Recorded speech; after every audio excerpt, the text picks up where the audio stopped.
மாசி மாதம் தொடங்கியுள்ள நிலையில் கும்பகோணம், திருச்செந்தூர், திருப்போரூர் உள்ளிட்ட பல்வேறு பகுதிகளில் உள்ள கோயில்களில் மாசி திருவிழா கொடியேற்றத்துடன் கோலாகலமாக தொடங்கியது.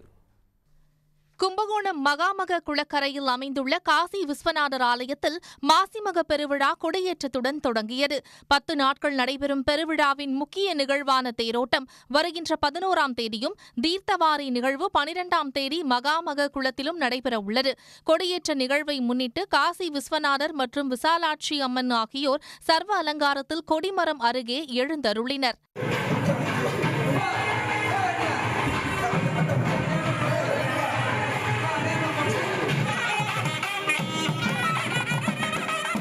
திருச்செந்தூர் சுப்பிரமணிய சுவாமி கோயிலில் கொடியேற்றத்துடன் தொடங்கியுள்ள மாசி திருவிழா 12 நாட்கள் திருவிழா சிறப்பாக நடைபெறவுள்ளது. விழாவின் முக்கிய நிகழ்வான தேரோட்டம் வருகின்ற 12ஆம் தேதி நடைபெறவுள்ளது. திருத்தணி முருகன் கோவிலில் 10 நாட்கள் நடைபெறவுள்ள மாசி பெருவிழா கொடியேற்றத்துடன் தொடங்கியது. திருவிழாவின் போது தினம்தோறும் காலை மாலை பல்வேறு வாகனங்களில் முருகப்பெருமான் பக்தர்களுக்கு அருள் பாலிக்க உள்ளார். மாசி பெருவிழாவின் முக்கிய நிகழ்வான தேரோட்டம் வருகின்ற 9ஆம் தேதியும், வள்ளி திருமண நிகழ்வு 11ஆம் தேதியும் நடைபெறவுள்ளது.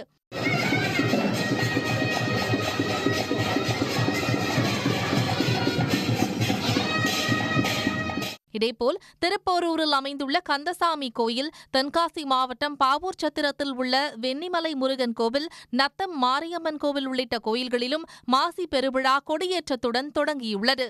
உடனுக்குடன் செய்திகளை தெரிந்து கொள்ள சன் நியூஸ் பெல் ஐகானை கிளிக் பண்ணுங்க.